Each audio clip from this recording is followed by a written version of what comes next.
आ जाओ खाने लड्डू। Hi everyone, welcome back to my channel. Finally पूरे 1 साल के बाद मैं आपके लिए एक नया व्लॉग लेकर आई हूँ और आई एम वेरी हैप्पी कि मेरे बेबी शावर के व्लॉग के साथ यूट्यूब पर मेरा कमबैक हो रहा है। वैसे अपनी प्रेगनेंसी और डिलीवरी की न्यूज़ कुछ दिनों पहले ही मैंने आपके साथ शेयर कर दी थी, लेकिन जिन्हें नहीं पता होगा मैं उन्हें बता दूं कि लास्ट अप्रैल से अपनी प्रेगनेंसी की वजह से मैं यूट्यूब से गायब थी और इस साल जनवरी के 2nd वीक में मेरी डिलीवरी हो गई, जो कि नॉर्मल थी। और हमारे घर एक नन्हा सा प्यारा सा बेबी आ गया है जिसका नाम हमने रखा है वेद। तो इस व्लॉग की शुरुआत मैंने अपने बेबी शावर के 1 दिन पहले से की थी। अभी फ़िलहाल इस क्लिप में आप मेरी मॉम को देख रहे हो बेसन का लड्डू बनाते हुए। ये लड्डू उन्होंने मेरे गोद भराई की रस्म के लिए बनाए थे। सो मेरी मॉम मुंबई से यूएस मेरे डिलीवरी के 1 से 1.5 महीने पहले ही नवंबर के लास्ट वीक में आ गए थे प्रेगनेंसी में मेरी हेल्प के लिए, और उनके आने के बाद ही हमने अपना बेबी शावर प्लान किया था अराउंड दिसंबर के 3rd वीक में।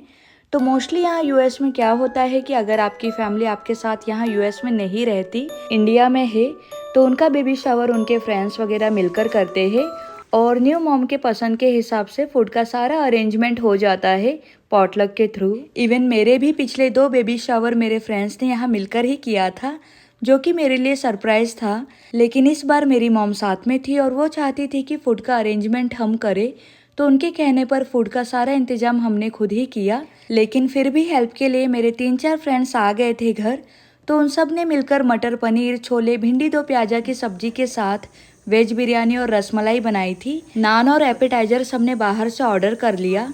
बाकी कुछ मिठाइयाँ मेरे फ्रेंड्स ने अपने घर से खुद बनाकर लाए थे गोद भराई की रस्म के लिए, जो कि आगे आप इसी व्लॉग में देखोगे। और ये प्यारी सी मेहंदी मेरे फ्रेंड्स यशा और डॉली ने लगाई थी। काफ़ी अरसों के बाद मेरे दोनों हाथों में मेहंदी लगी है। वैसे मैंने अपने बेबी शावर के 1 रात पहले ही लगाई थी मेहंदी। सो गोद भराई के दिन तो मेहंदी का रंग इतना गहरा नहीं हुआ था, लेकिन इवनिंग तक मेहंदी का रंग काफ़ी चढ़ गया। तो मैं सोच रही थी कि मेहंदी मुझे 2 रात पहले लगानी चाहिए थी, तो इवेंट वाले दिन मेहंदी का रंग और निखर के आता। अब जो ये क्लिप्स आप देख रहे हो ये मेरे बेबी शावर वाले दिन की है। इस इवेंट के लिए हमने एक कम्युनिटी क्लब बुक किया था, तो उस दिन हम सुबह काफ़ी जल्दी उठ गए थे क्योंकि हमें सारा कुछ टाइम पर मैनेज करके एंड रेडी होकर सुबह 10 बजे तक पहुंचना था क्लब में। और आज मैंने और बच्चों ने जो भी वेयर किया है, मेरी साड़ी, ज्वेलरी और बच्चों का कुर्ता पजामा, मेरी मॉम इंडिया से लेकर आए थे इस इवेंट के लिए, और आज उन्होंने ही मुझे रेडी किया। तो आज हम सारे कैसे लग रहे हैं मुझे कमेंट करके बताना। और अगर यहाँ तक आपने ये व्लॉग देख लिया है तो प्लीज़ इस वीडियो को लाइक ज़रूर करना।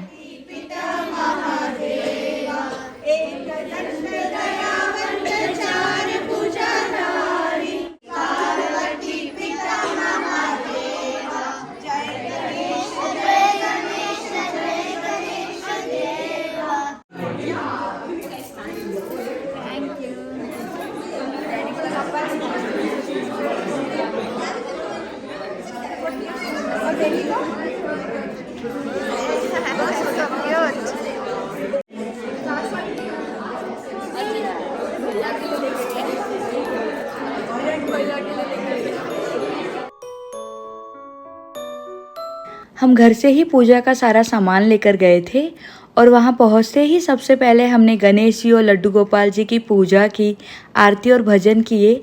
दिन पूजा के बाद शुरू हुई गोद भराई की रस्म। बाकी ये बेबी शावर मेरे लिए बहुत ही खास था क्योंकि इस बार मेरी मॉम मेरे साथ थी और उन्होंने इस मोमेंट को मेरे साथ सेलिब्रेट किया, अपनी ब्लेसिंग्स और बहुत सारा प्यार दिया, जो मेरे लिए सबसे ज़्यादा इम्पोर्टेंट था।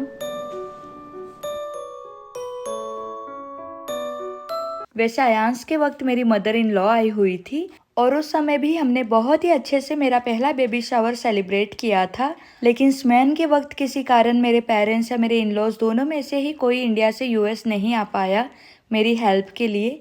तो स्मैन के वक्त लेबर एंड डिलीवरी और अपना पोस्टमार्टम मैंने खुद ही संभाला। लेकिन हाँ, उस वक्त मेरे फ्रेंड्स ने मेरी बहुत हेल्प की थी और बिना मेरी फैमिली के मेरा 2nd बेबी शावर उन सब ने अपने तरीके से बहुत ही अच्छे से मनाया और मुझे बिल्कुल भी अपनी फैमिली की कमी फील नहीं होने दी।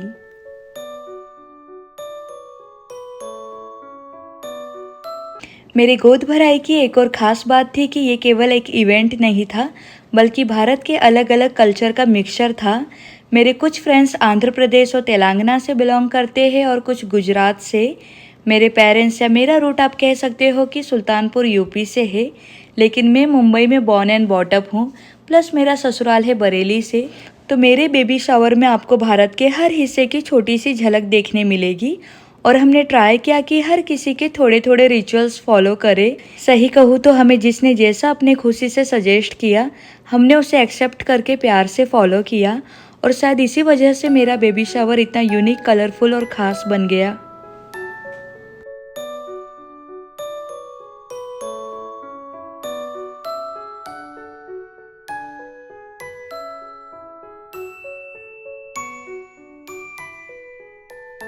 तो गोद भराई की रस्म हमने दोपहर तक पूरी कर ली थी और उसके बाद था लंच का प्रोग्राम। सच कहूँ तो मैं लंच का प्रॉपर क्लिप्स कैप्चर नहीं कर पाई क्योंकि कुछ रस्म बाकी थी और दूसरी ओर लंच शुरू हो गया था। तो जब तक मैं फ्री हुई थोड़ा बहुत फूड खत्म हो चुका था। फिर भी मैंने थोड़ी बहुत फूड की क्लिप्स कैप्चर कर ली ताकि आप सबको खाने में क्या क्या बना था दिखा सकूँ। वैसे खाना बहुत ही मज़े का बना था, सबको पसंद आया। मिठाइयाँ भी काफ़ी आई थी तो लंच के बाद सारी मिठाइयाँ मेहमानों में बांट दी प्रसाद के तौर पर। और दिन लंच के बाद मैंने अपना हेयर स्टाइल थोड़ा सा चेंज किया। वैसे मुझे हेयर स्टाइलिंग करने नहीं आती, तो सुबह मैं साड़ी पहनकर रेडी तो हो गई थी लेकिन हेयर करने का बिल्कुल टाइम नहीं मिला मुझे। सोचा एक बार पूजा और गोद भराई की रस्म हो जाए, देन हेयर स्टाइलिंग करके पिक्चर्स लेंगे।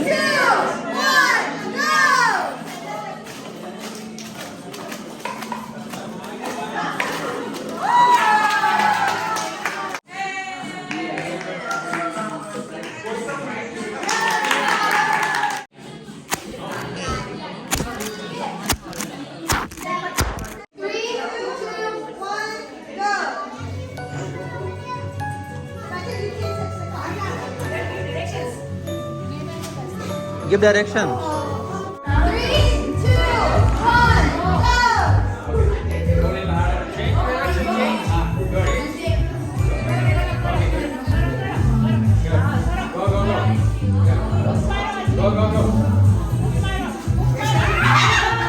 पिक्चर्स और वीडियोस लेने के बाद हमने काफ़ी सारे गेम्स खेले जो मैंने प्लान नहीं किया था। गेम्स की सारी प्लानिंग मेरे फ्रेंड्स ने की थी जिसमें बहुत ही मज़ा आया।